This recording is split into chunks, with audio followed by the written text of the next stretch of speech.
시청자 여러분 안녕하십니까? 11월 15일 토요일 뉴스타트 1부 시작합니다.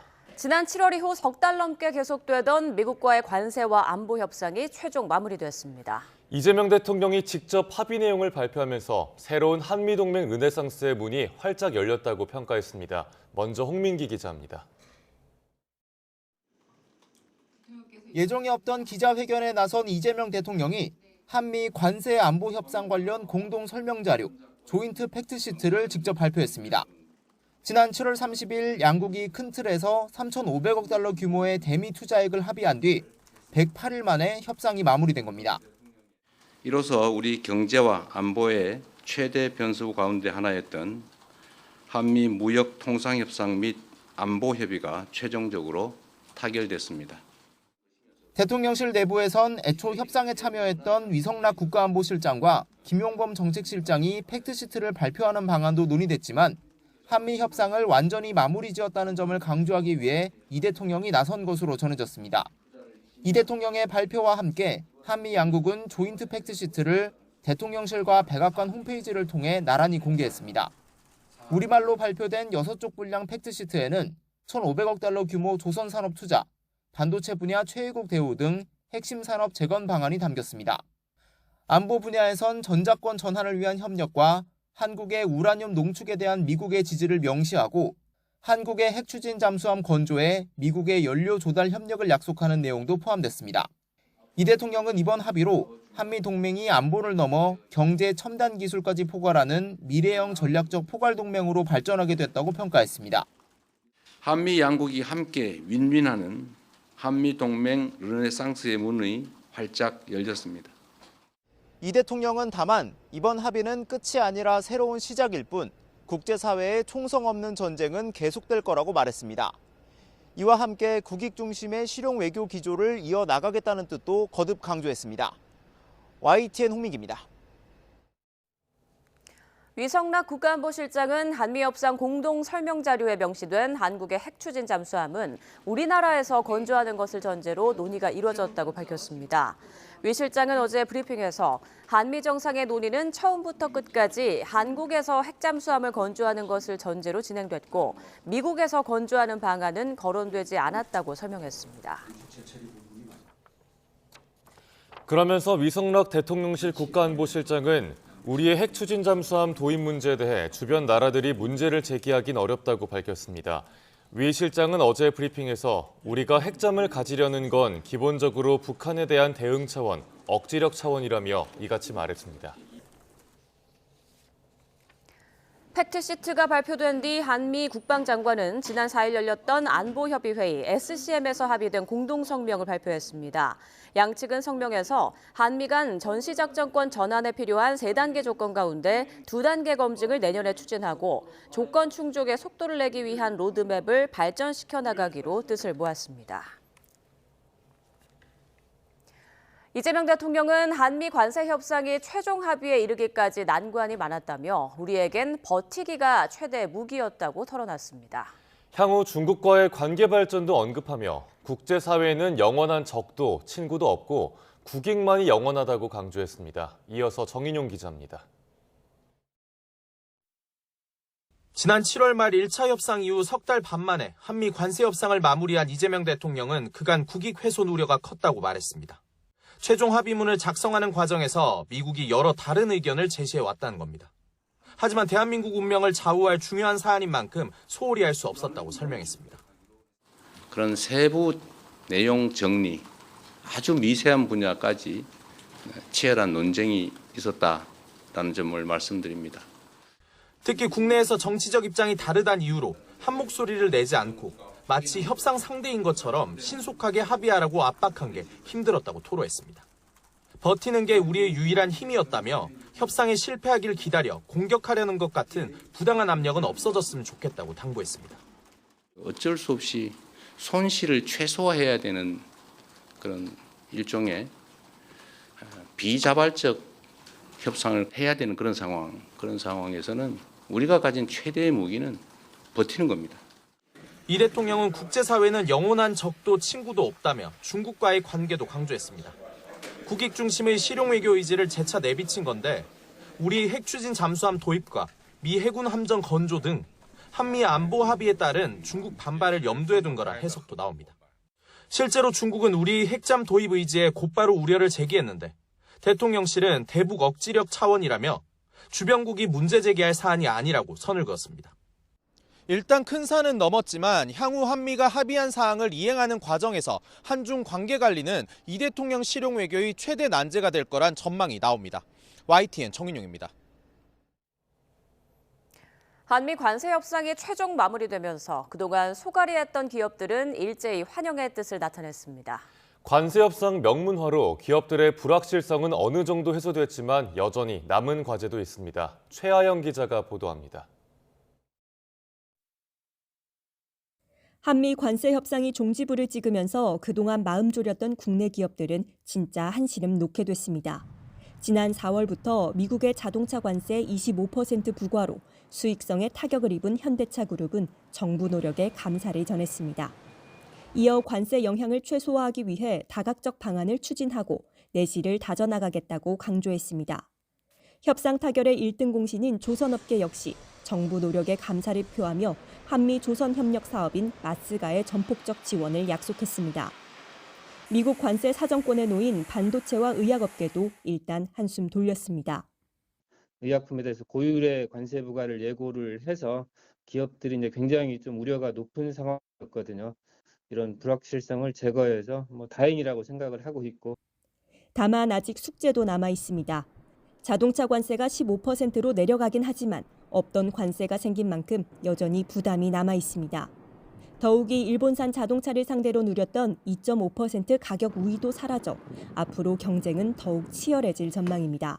한미 FTA 때문에 미국의 자동차 관세 22.5%를 무관세로 받았고 다른 나라에 비해서는 이게 사실은 우리나라 또 이 자동차의 대미 수출을 올리는 중요한 계기가 됐는데 한미 FTA 효과가 없어진 거는 아쉽지만은 반도체 관세 역시 주요 경쟁국인 타이완과 비교해 최소한의 보호막을 확보했지만 세부 내용 협상이 길어질 가능성이 있습니다.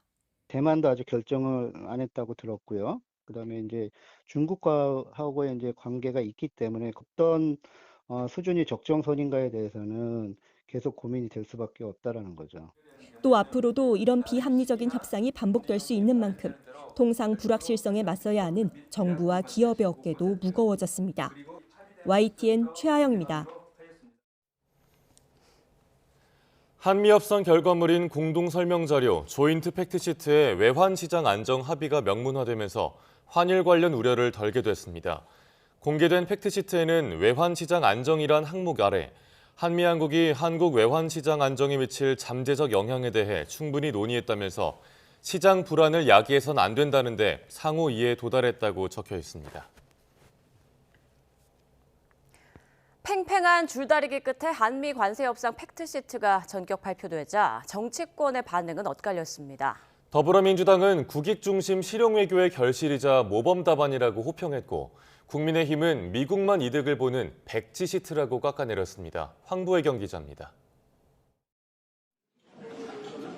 부산을 찾은 민주당 정청래 대표는 현장 최고위원회의 도중 전해진 팩트시트 발표 소식에 즉각 반색했습니다.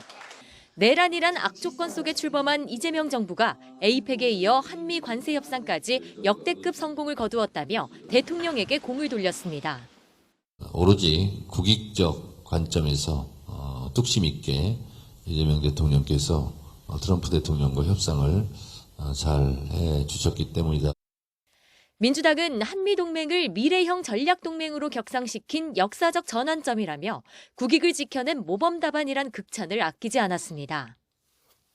국민의힘은 이번 발표가 우리 경제 불확실성을 완화하는 효과는 있다고 인정하면서도 결국 트럼프 미국 대통령만을 위한 협상이라고 비판했습니다.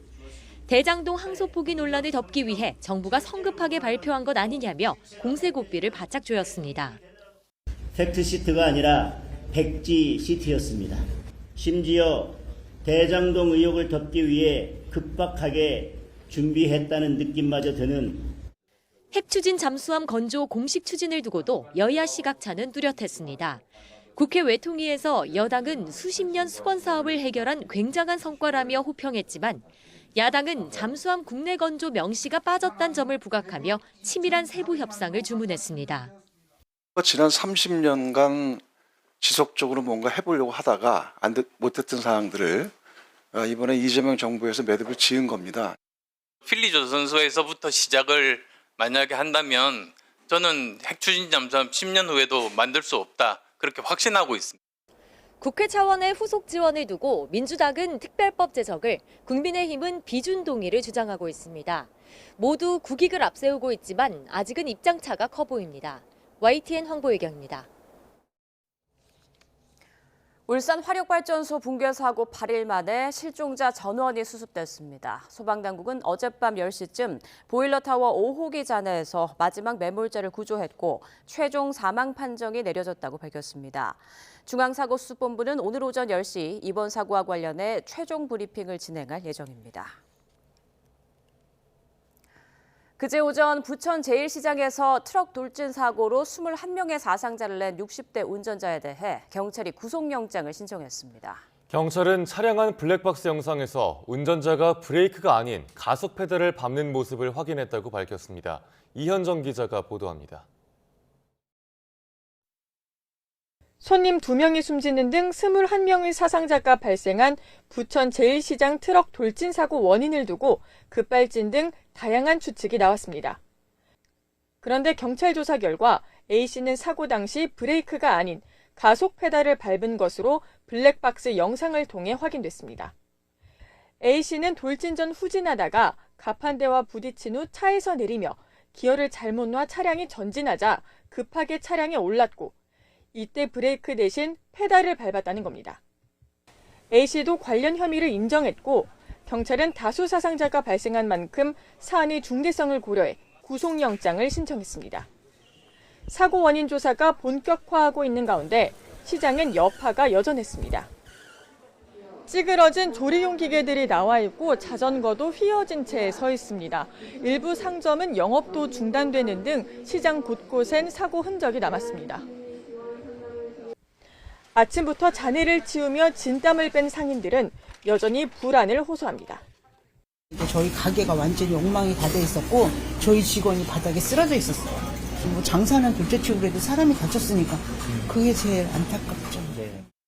시장 한켠에는 상인들 지원을 위한 대응반도 꾸려졌습니다. 현장을 직접 목격하신 분들 같은 경우에는 차가 지나가는 것만 보더라도 굉장히 이제 무서워하시고 조금씩 사고 흔적은 지워지고 있지만 많은 상인과 손님이 피해를 입은 만큼 상처는 상당 기간 계속될 것으로 보입니다. YTN 이현정입니다. 돌진 사고를 낸 트럭의 페달 블랙박스는 사고 원인이 급발진이 아닌 페달 오조작이라는 걸 보여주는 결정적인 증거가 됐습니다. 하지만 블랙박스만으로 사고를 막을 수는 없는 만큼 페달 오조작 방지 장치 설치를 확대해야 한다는 지적이 나옵니다. 계속해서 유서연 기자입니다. 운전자가 가속 페달과 브레이크를 번갈아가며 조작하는 모습이 보입니다. 어떤 페달을 밟는지 알 수 있게 운전자의 발을 촬영하는 페달 블랙박스 화면입니다. 최근 급발진 주장 사고가 잇따르자 보급을 늘리기 위해 설치 차량에 대해 보험료를 할인해 줄 수 있는 법적 근거까지 마련됐습니다. 사고가 발생 후에 후처리 과정에서 과실 여부 논란이 있을 때 증거로 채택을 해서 활용이 가능할 것으로 보여지는 그런 장점이 있는데 페달 블랙박스는 이번 부천시장 트럭 돌진 사고에서 보듯 급발진 여부를 가리는 결정적 증거로 쓰입니다. 다만 사고 자체를 막는 안전장치는 아니라는 한계가 있습니다. 정부가 한 해 평균 2,000건 정도씩 발생하는 페달 오조작 사고를 막기 위해 오는 2029년부터 신차의 페달 오조작 방지 장치 설치를 의무화한 이유입니다. 페달 오조작 방지 장치는 1에서 1.5m 근방에 사람이나 물체가 있으면 가속 페달을 밟아도 차량 속도를 제한해 사고를 막는데 신차뿐 아니라 기존 운행 차량까지 의무화를 고려해야 한다는 목소리가 나옵니다.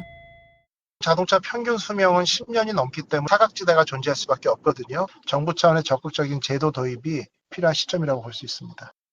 일본은 지난 2019년 도쿄 차량 돌진 사고 뒤 오조작 방지 장치를 확대하기 위해 보조금 지급 등의 유인책을 마련하기도 했습니다. 언제든 대형 인명피해로 이어질 수 있는 페달 오조작 사고를 막기 위한 추가 대책이 절실해 보입니다. YTN 유서연입니다.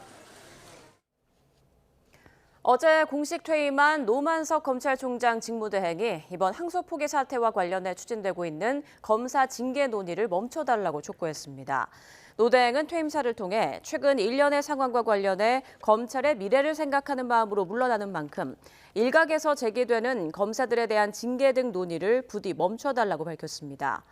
노 대행은 검찰 구성원들이 내부적으로 검찰의 기능과 정치적 중립성 등에 대한 우려를 전한 것인데도 이를 항명이나 집단 행동으로 보는 시각에 대해 안타까운 마음이라고 덧붙였습니다. 어제 퇴임식을 가진 노만석 검찰총장 권한대행의 후임으로 구자현 서울고등검찰청장이 임명됐습니다. 법무부는 구 고검장을 오늘부터 검찰총장 대행 업무를 맡는 대검찰청 차장으로 전보 조치했습니다. 구 고검장은 어려운 시기에 무거운 책임을 맡게 됐다며 검찰 조직 안정화와 본연의 책무 수행을 최우선 가치로 두겠다고 소회를 밝혔습니다. 특검이 김건희 씨 오빠에 대해 구속영장을 청구했습니다. 양평 공흥지구 개발 과정에서 특혜를 받았다는 의혹과 증거인멸 혐의도 적용됐습니다. 김영수 기자입니다. 특검이 김건희 씨 오빠 김진우 씨에 대한 신병 확보 시도에 나섰습니다. 양평 공흥지구에 아파트 건설 사업을 하는 과정에서 개발 부담금을 내지 않는 등 각종 특혜를 받았다는 특가법상 국고손실죄가 적용됐습니다. 또 업무상 횡령과 배임 혐의도 포함됐습니다. 특검은 앞서 김건희 씨에 대한 금품 수수 의혹 수사를 위해 압수수색을 벌이는 과정에서 일부 물품이 옮겨지거나 사라진 정황을 포착했습니다. 특히 김진우 씨 장모 집에서는 김상민 전 검사가 건넨 이우환 화백의 그림이 발견됐고 반클리프 아펠 목걸이 모조품과 고급 시계 상자까지 나왔습니다. 특검은 김 씨에게 증거인멸 혐의까지 추가했습니다. 이배영 전 국가교육위원장 카드랑 경찰 인사카드 누가 가져가셨나요? 증거인멸 왜 하셨나요? 그 공흥지구 특혜 의혹 무혐의 받으셨는데 지금 특검 수사 받으신 거 어떤 입장이세요? 지켜봅시다. 앞서 김건희 씨 일가는 두 차례 피의자 조사를 받았는데 특검은 범행 가담 정도 등을 참작해 오빠 김진우 씨에 대해서만 구속영장을 청구했다고 설명했습니다. 김 씨에 대한 구속영장이 발부되면 특검 수사는 관련 의혹을 전면 부인하고 있는 당시 군수였던 국민의힘 김선교 의원을 향할 걸로 보입니다. YTN 김영수입니다. 윤석열 전 대통령이 2차, 1차 체포영장 집행이 불발된 뒤 관저에 미사일이 있다고 말했다는 경호처 간부의 법정 증언이 나왔습니다. 최상병 특검은 내일 윤 전 대통령이 수감된 서울구치소에서 2차 조사를 진행하기로 했습니다. 안동준 기자입니다. 윤석열 전 대통령은 공수처의 체포영장이 한 차례 불발된 뒤 경호처 간부들을 불러 모아 오찬을 열었습니다. 이 자리에 참석했던 당시 경호처 간부 이모 씨가 기록한 윤 전 대통령의 발언이 체포방해 혐의 사건 공판에서 공개됐습니다. 이 씨는 밀고 들어오면 아작난다고 느끼게 위력 순찰하라라는 윤 전 대통령의 발언을 휴대전화에 적었습니다. 또 윤 전 대통령이 헬기를 띄운다, 여기는 미사일도 있다, 들어오면 부숴버려라 라고 말했다고 기억했습니다. 증인으로 출석한 이 씨는 윤 전 대통령의 발언이 문제가 될 수 있다고 생각해 이를 기록으로 남겼다고 밝혔습니다. 그러면서 며칠 뒤 2차 체포영장이 집행될 당시 부하들에게 저지하지 말라는 지침을 내렸다며 양심에 따라 한 행동이라고 강조했습니다. 이런 가운데 윤 전 대통령은 구치소에서 최상병 특검의 두 번째 조사를 받게 됐습니다. 특검은 변호인단의 요청을 고려해 2차 조사는 방문 조사로 진행하기로 결정했다고 밝혔습니다. 특검은 이번 조사에서 윤 전 대통령이 당시 최상병 사망 사건으로 수사선상에 올라있던 이종섭 전 국방부 장관을 호주대사로 임명해 도피시켰다는 의혹을 캐물을 예정입니다. 이번 조사까지 마치고 나면 특검은 각종 의혹의 정점에 있는 윤 전 대통령을 재판에 넘기며 수사를 마무리할 전망입니다. YTN 안동준입니다. 조태용 전 국가정보원장이 내란 특별검사팀에 구속되면서 구속수사를 받는 8번째 전직 국정원장이란 오명을 남겼습니다. 정권이 바뀔 때마다 정보기관 수장이 수사선상에 오르는 국정원장 순환사가 되풀이되고 있습니다. 조성우 기자입니다. 조태용 전 국가정보원장은 비상계엄을 미리 알고도 국회에 보고하지 않은 혐의, 정치에 관여한 혐의 등으로 내란 특별검사팀에 구속됐습니다. 혐의를 대체로 부인했지만 법원은 증거인멸 염려가 있다고 봤습니다. 언제 혹시 한 말씀만 해주실 수 있을까요? 다음번에 하겠습니다. CCTV 영상 같은 경우는 본인 영상은 왜 제공 안 하신 건가요? 진술했습니다. 수사기관에 구속된 8번째 전직 국정원장으로 기록됐습니다. 국가정보원은 중앙정보부를 이은 국가안전기획부가 간판을 바꿔 1999년 출범했습니다. 이후로 16명이 원장을 지냈는데 무려 절반이 구속수사를 받은 겁니다. 김대중 정부의 임동원, 신건 전 원장은 조직적인 불법 도청과 감청에 관여한 혐의로 2005년 구속됐습니다. 국민들에게 이 국정원 감청 문제로 심려를 끼쳐드린 데 대해서 대단히 죄송스럽게 생각을 하고 지시하지 않았고 보고도 받지 않았다고 했지만 각각 징역 3년에 집행유예 4년, 유죄가 확정됐습니다. 이명박 정부 정보수장을 지낸 원세훈 전 원장은 건설업자에게 억대 금품을 받은 혐의로 검찰에 구속됐습니다. 생일 선물이나 이런 건 받은 게 있지만 무슨 돈을 받은 적은 절대 없습니다. 이 사건으로 징역 1년 2개월이 선고됐고 대선 개입 사건으로 징역 4년, 특수활동비 정치 공작 사건으로는 징역 9년형을 받았습니다. 박근혜 정부의 남재준, 이병기, 이병호 전 원장은 특활비 상납 사건으로 검찰 수사망에 걸렸습니다. 모두 구속돼 재판받았고 실형이 확정됐습니다. 서훈 전 원장도 문재인 정부 시절 서해 공무원 피격 사건을 은폐한 의혹으로 구속 재판을 받았습니다. 대체로 대통령의 눈과 귀 역할을 하다가 정권이 바뀐 뒤에 갖가지 정치 사건에 휘말린 경우들입니다. 정보기관 수장들이 국가 안보보다 정권 안위를 살피는 잘못된 관행을 돌아봐야 한다는 지적이 적지 않습니다. YTN 조성호입니다. 지난 13일 정부가 부동산 보유세에 영향을 미치는 내년 공동주택 공시가격 현실화율을 동결하기로 했죠. 하지만 이렇게 해도 올해 시세가 많이 오른 서울 강남권과 한강벨트 등 인기 지역을 중심으로 내년 보유세 부담이 크게 늘어날 전망입니다. 최두희 기자입니다. 서울 마포구의 한 아파트 단지. 내년 아파트 공시가격 현실화율을 동결에도 불구하고 세부담은 오히려 커졌습니다. 재산세 등의 과세 기준이 되는 공시가격은 시세의 현실화율을 곱해서 산정하는데 시세 변동에 따라 공시가격이 뛰게 된 이 아파트의 1주택자 보유세가 내년엔 올해보다 39%가량 높아질 것으로 관측되기 때문입니다. 정부가 내년도 현실화율을 69% 수준으로 동결하기로 했지만 이렇게 시세가 상승한 아파트의 공시가격이 올라가면서 세부담도 그만큼 커지게 됩니다. 2026년 시세 반영률을 1년간 유지하는 안을 제시했습니다. 단 시장의 변동은 충실히 반영합니다. 오해하는 부분이 있는데 시세 반영률이 동결되더라도 시장 변동은 산정 시 반영되므로 시세가 상승했다면 공시가격이 오르게 됩니다. 올해 시세가 크게 오른 서울 강남권과 한강벨트 지역을 중심으로 보유세 부담은 급증할 전망입니다. 예를 들어 성동구의 한 아파트 보유세는 올해 325만 원에서 내년 453만 원으로 오르고 강남구의 한 아파트는 올해 703만 원 수준이던 보유세가 내년엔 1,000만 원을 넘어서게 됩니다.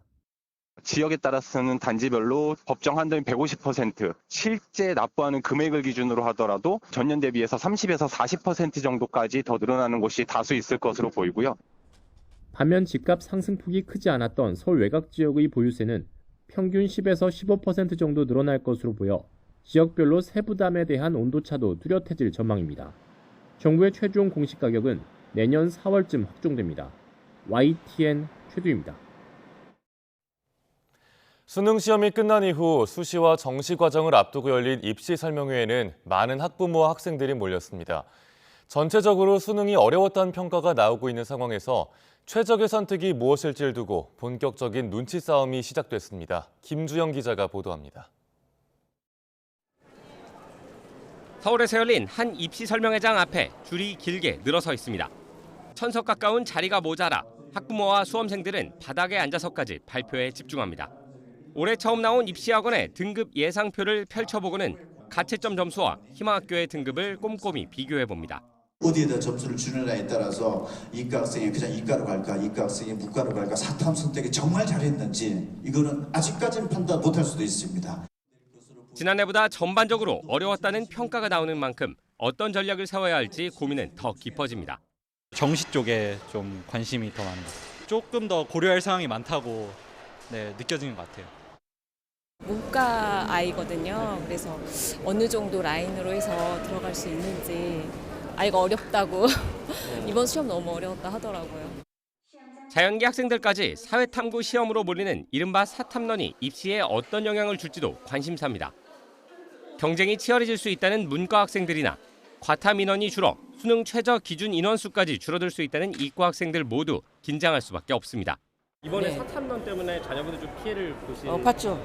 안 봤다고 할 수는 없죠. 그래도 이과이기 때문에 이과 공부를 한 거예요. 면접도 준비해야 되고 그래서 11월 말까지는 되게 바쁠 것 같습니다. 어려웠던 수능은 오늘부터 시작되는 논술 등 수시에도 영향을 줄 것으로 보입니다. 논술 전형이 45대 1에 가까운 경쟁률을 보이고 있지만 수능 최저 기준을 충족하지 못한 수험생들이 대거 불참할 수도 있기 때문입니다. 수시, 정시 다 지원했습니다. 이중은 우선 정시를 뒀었는데요.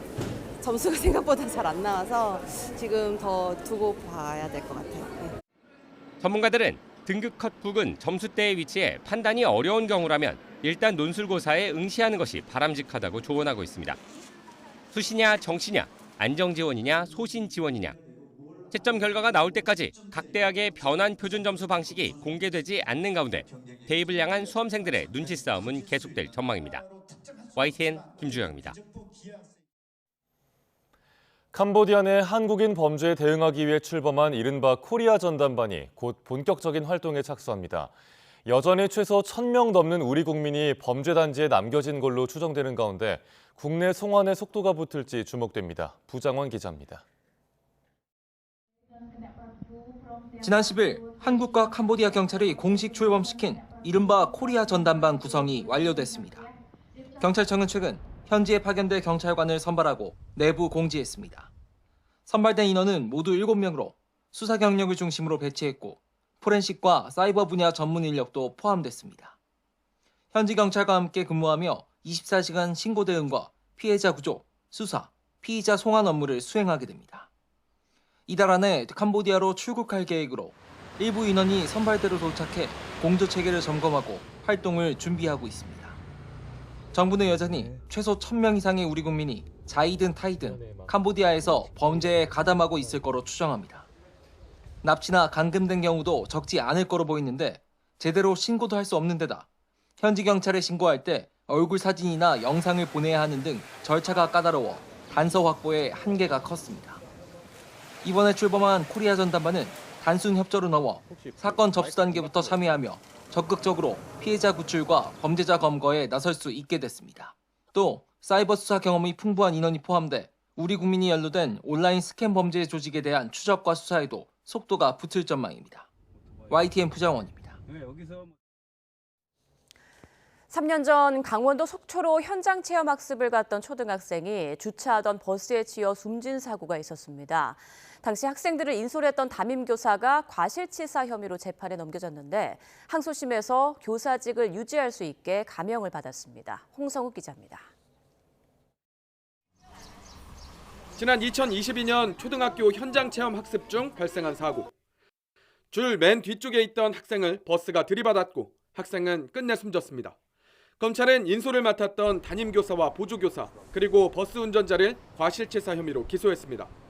지난 2월 1심 재판부는 담임교사 A씨에게 주의 의무를 다하지 않았다며 금고 6개월의 집행유예 2년을 선고했고 운전기사 B씨에게는 금고 2년을, 보조교사에게는 무죄를 선고했습니다.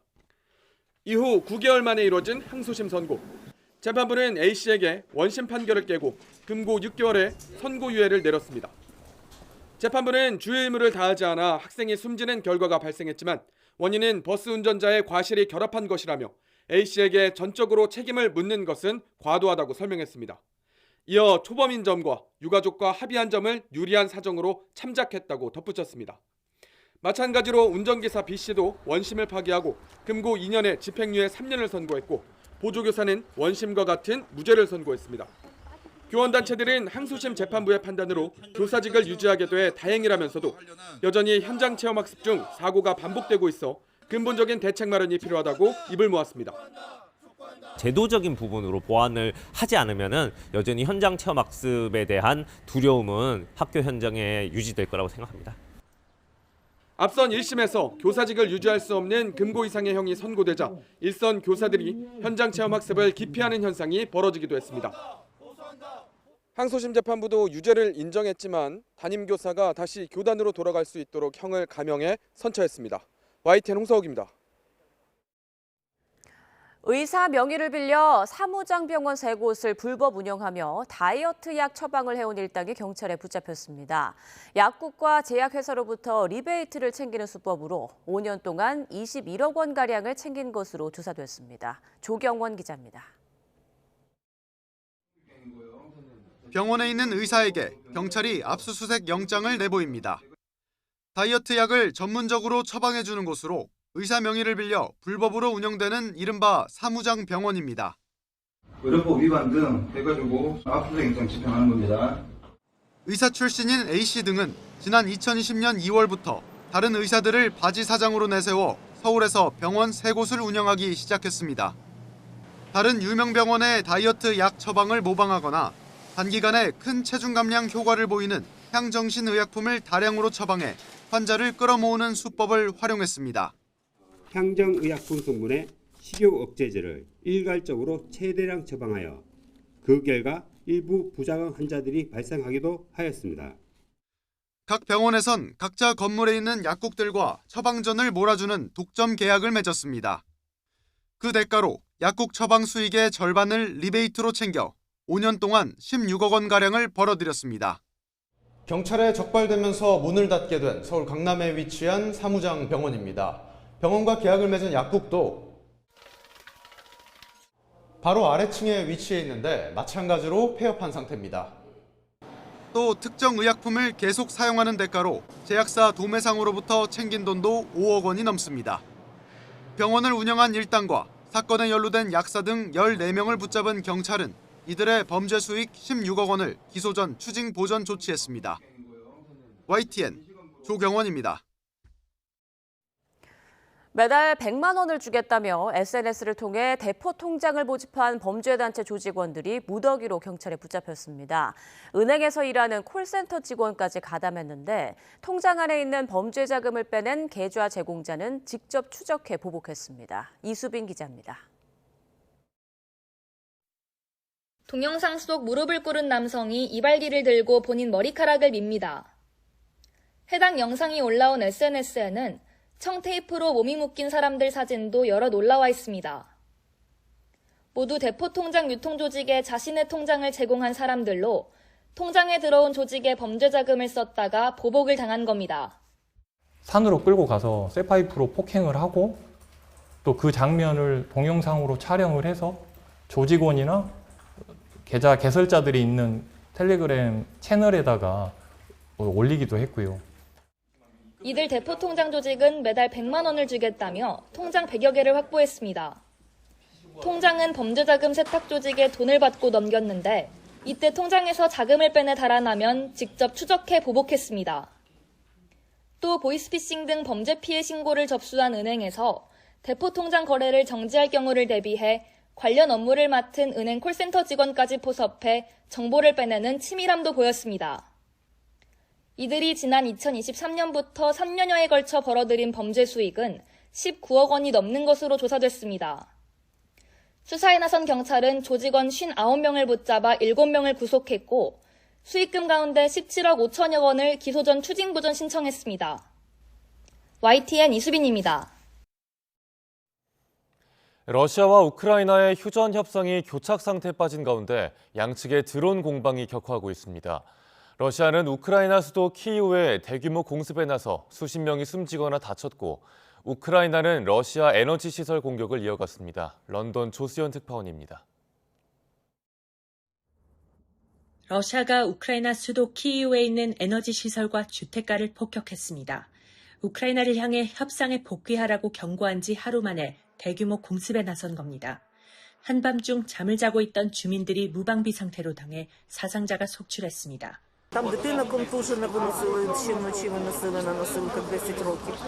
이번 공습은 2022년 2월 전쟁 발발 후 키이우에 대한 최대 규모입니다. 젤렌스키 대통령은 러시아 측이 드론 430대와 미사일 18기를 동원했다며 민간인을 겨냥한 극악무도한 공격이라고 비난했습니다. 우크라이나 지원을 논의하기 위해 모인 유럽 주요국 국방장관들도 러시아를 강하게 규탄했습니다. Russland greift ganz bewusst massiv und immer gezielter die zivile Energieinfrastruktur. 우크라이나군은 드론 200여 대로 반격에 나섰습니다. 러시아 사라토프 지역의 정유 공장을 공격해 화재가 발생했고 흑해의 러시아 석유 수출 항구 지역도 타격해 3명이 다치고 비상사태가 선포됐습니다. 우크라이나의 공격에 대형 송유관 업체가 원유 공급을 중단하고 노보로시스크 항구를 통한 석유 수출도 중단됐습니다. 러시아 측은 드론 8대가 노보보로네즈 원전을 겨냥했다며 모두 격추했지만 드론 잔해가 떨어지면서 시설 일부가 파손됐다고 밝혔습니다. 양측의 드론 공방이 격화하면서 러시아의 주장대로 전쟁이 길어질수록 우크라이나의 협상 입지가 약화할 수 있다는 전망이 나오고 있습니다.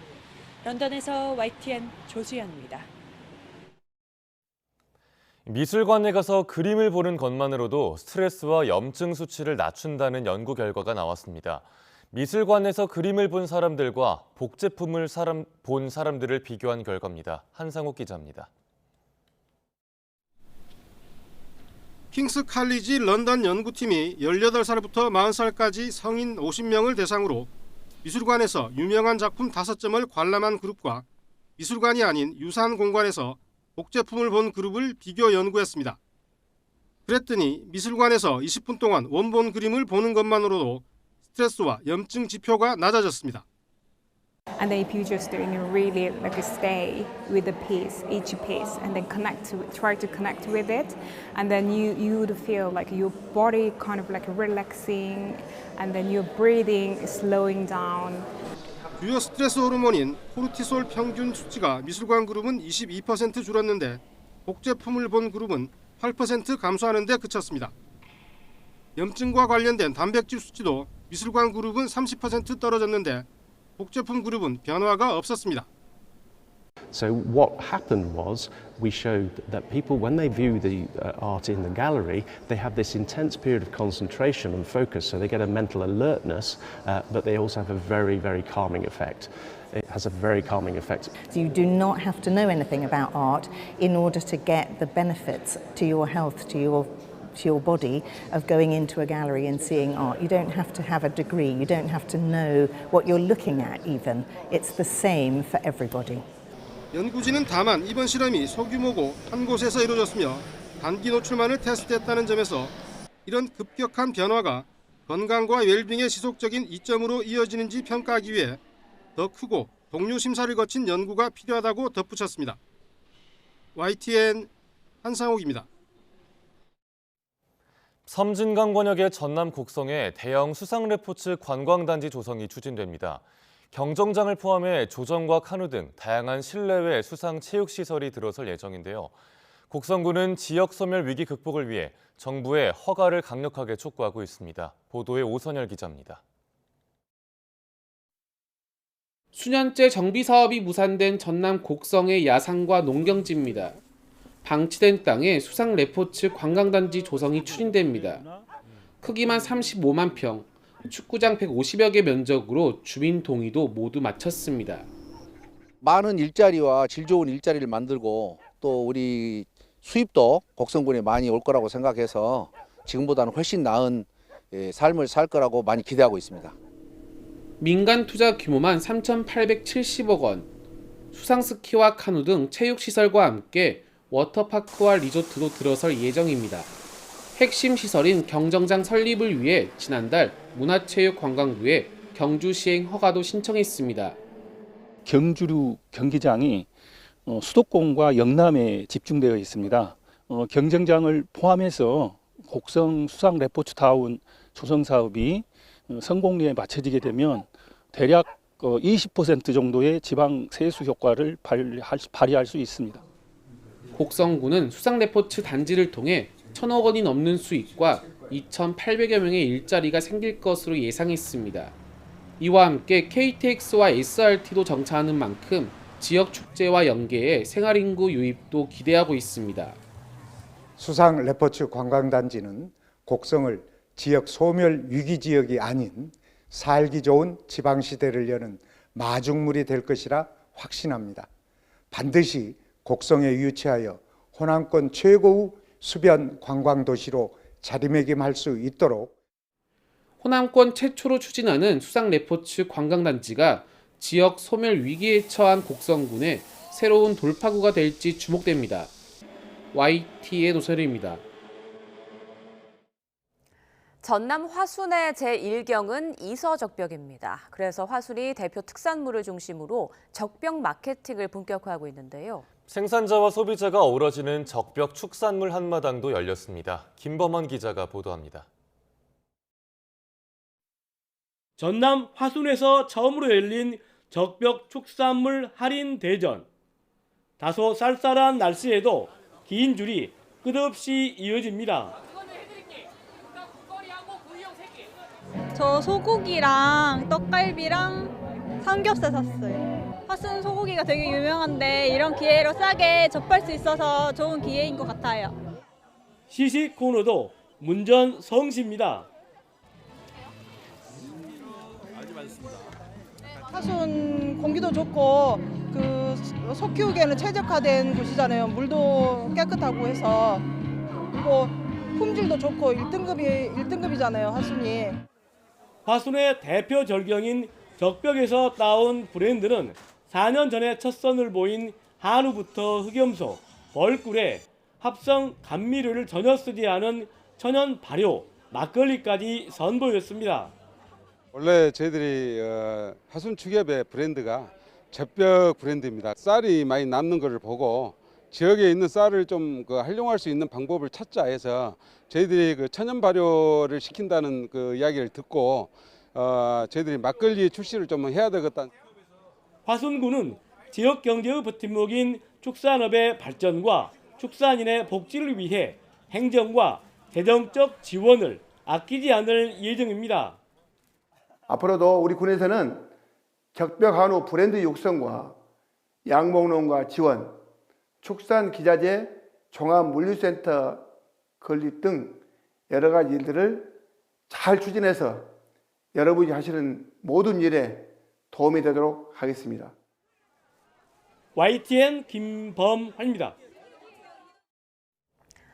뮤지컬 블록버스터 위키드가 1년 만에 속편으로 돌아왔습니다. 일본에서 1,000만 명을 모은 제일 한국인 감독의 가부키 소재 작품 등도 나옵니다. 개봉 영화 김승환 기자가 소개합니다. I've heard it said that people come into our lives. 지난해 11월 개봉해 226만 명을 모은 뮤지컬 영화 위키드의 후속작입니다. 성격도 배경도 정반대지만 둘도 없는 친구가 된 엘파바와 글린다. These two women love each other so much and they truly change each other for the better. 그러나 오즈의 마법사와 그를 둘러싼 비밀을 알게 되면서 두 사람의 길은 갈라지기 시작합니다. An interesting concept because you now get to see what happens behind the scenes and what's been happening away from Dorothy, how they end up where they are.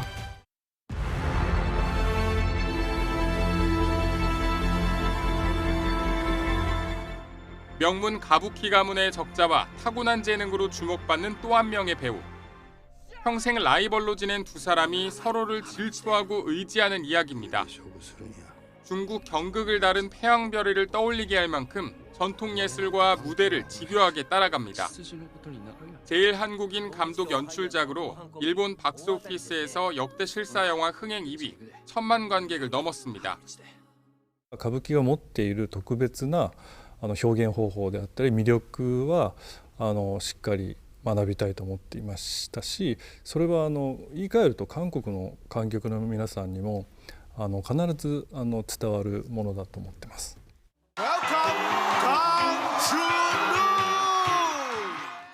광고 촬영차 찾은 베트남에서 홧김에 자취를 감춰버린 아시아의 슈퍼스타. 우연 같은 인연을 이어온 베트남 여성과 사랑에 빠집니다. 아마 소재가 신선해서 많은 분들이 신선하게 보실 수 있을 것 같고, 또 저는 개인적으로는 자극적이지 않고 뭔가 이제 힐링이 될 수 있는. 우리 어렸을 때 자주 가던 맨홀 기억나? 우리 거기서 자주 놀았잖아. 국민 영웅으로 추켜 세워지는 아버지가 집안에선 폭력을 일삼는 가해자입니다.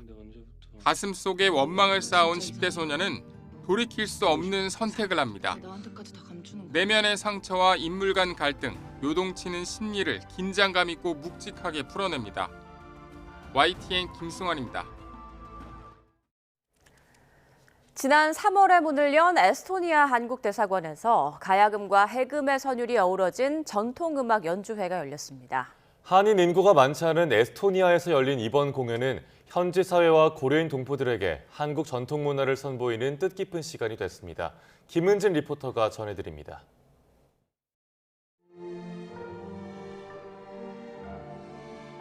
청아한 가야금 소리가 공연장을 가득 채웁니다. 신비로운 해금의 음색이 아리랑 선율과 어우러지며 감동을 이어갑니다. 낯설지만 아름다운 국악의 정취에 관객들은 어느새 흠뻑 빠져듭니다. 지난 3월 개관한 주 에스토니아 한국대사관이 처음으로 선보인 한국 전통음악 공연입니다. 그 공연이 엄청 좋아요. 엄청 재미있고 조금 울었어요. Korean traditional instruments like Western type songs. It was very different but also very touching. 에스토니아에 거주하는 한인 동포는 100명이 채 되지 않지만 소련 시절 이주한 고려인 후손은 100명 이상으로 추정됩니다.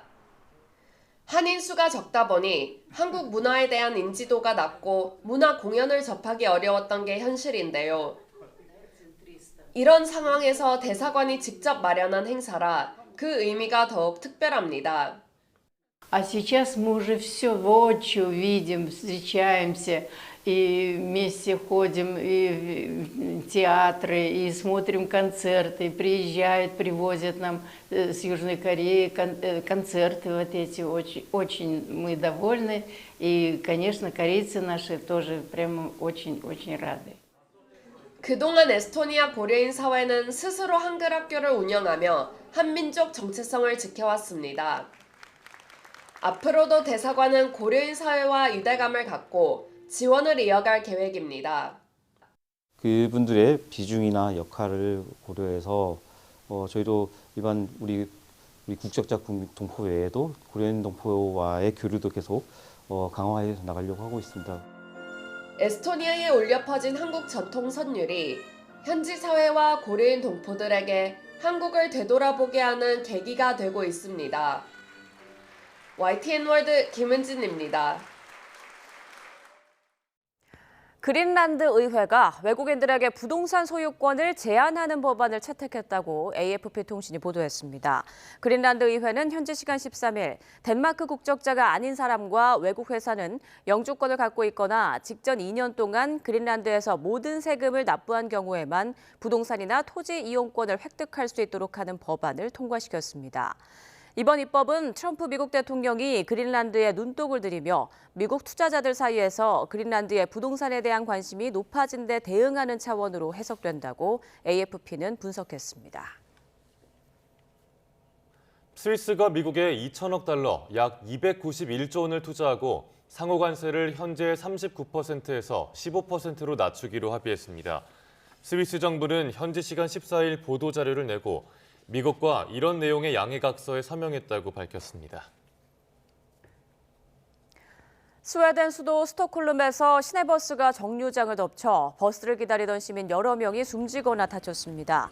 이번 사고는 현지 시간 14일 오후 주말을 앞두고 귀가하거나 이동하는 사람들로 붐비던 스톡홀름 중심부 웨스테르말름 지구에서 일어났습니다.